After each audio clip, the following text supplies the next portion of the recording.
Okay, so I'm Dan Barker, co-president of Freedom from Religion Foundation and an author of the book Godless, How an Evangelical Preacher Became One of America's Leading Atheists.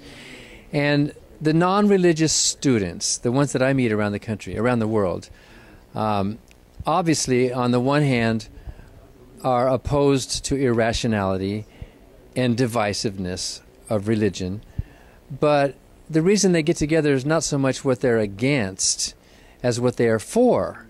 And almost all the non-religious groups around the country say what they are for is reason and science and fairness and the American values of equality and inclusiveness and fairness.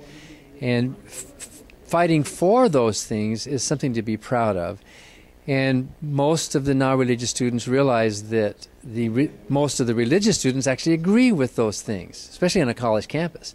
Most Christians and most Protestants and Catholics and Jews and believers want equality and fairness and knowledge and truth and science as well. So what the non-religious students are happy to do is to show the world that it's not just believers who are fighting for these good values, but it's also those of us who are non-theistic, who think we can create a world with less harm, with less violence, and more understanding in it. Well, Dan Barker has his past of being part of this religion, and he was a Christian. Many of us who now identify as atheists or godless or whatever you want.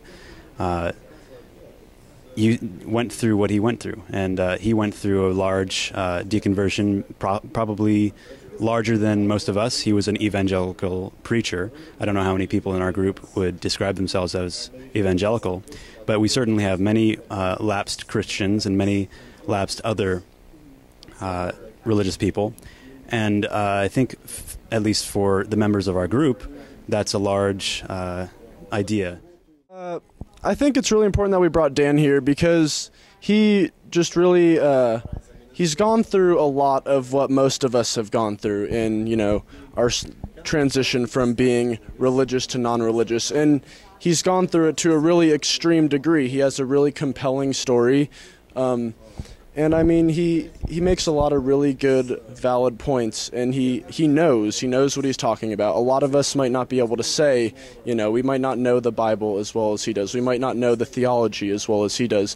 But Dan is able to put it all really eloquently. He's funny, he's charismatic.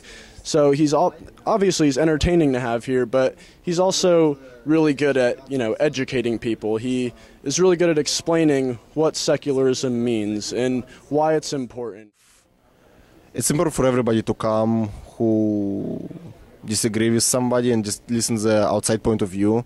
I feel like it was actually good that there was a questions challenging Dan to this evening, and then he kind of responded to them, and that I feel like question and challenging, it's part of college life. So yeah.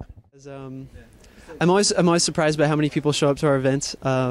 This was really good because I feel like unlike most of our events, there was kind of both sides of the issue were pretty vocal.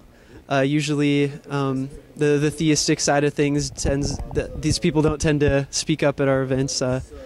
But today there was some real dialogue. I think it's important to have speakers like this on campus because it makes us more visible. I know just tonight we've got a few more people that are interested in coming to meetings and joining up with us. I mean, as a minority group on campus, we can use as much support as we can get. And having somebody who's actually a really power player for the atheist movement, like having Dan here, it's really...